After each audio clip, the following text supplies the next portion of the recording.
Welcome back to Wired 4 Wonders' short, creepy tales, where the shadows are patient, and the truth is never as far away as you think. Tonight's story comes from the deep woods of Arizona, a place where the trees whisper, and sometimes they whisper back. The logging crew was heading home, tired and half-frozen, when the forest began to hum. At first, they thought it was the truck. Loose belt, bad alternator, something mechanical. But the sound grew. A low vibration that crawled up their bones and settled behind their eyes. Then the clearing ahead lit up like a second sun. The truck skidded to a stop, and Travis, poor curious Travis, opened the door before anyone could stop him. Hovering above the clearing was a sphere of light, alive, pulsing, shifting colors like it was breathing. The others shouted for him to get back in the truck, but Travis stepped forward, drawn like a moth to a flame that didn't burn. It consumed. The light bent toward him, tilted, almost as if it were looking. And then it struck. A beam slammed into his chest, lifting him off the ground.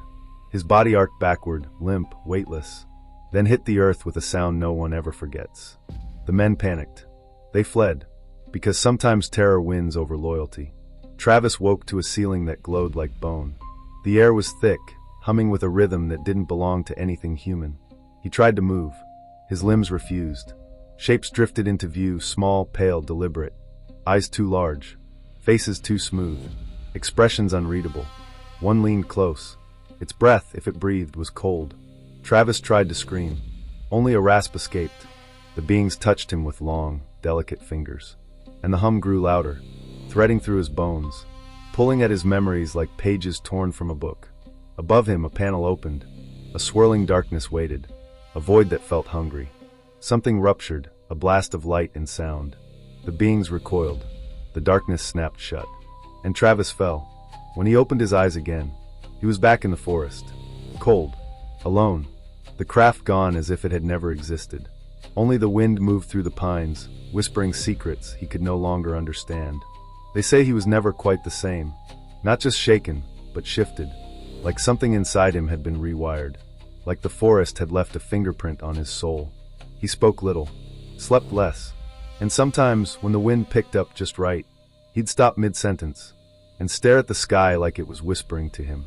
Neighbors said they saw lights again, flickers between the trees, a hum that made their dogs whimper and their radios crackle.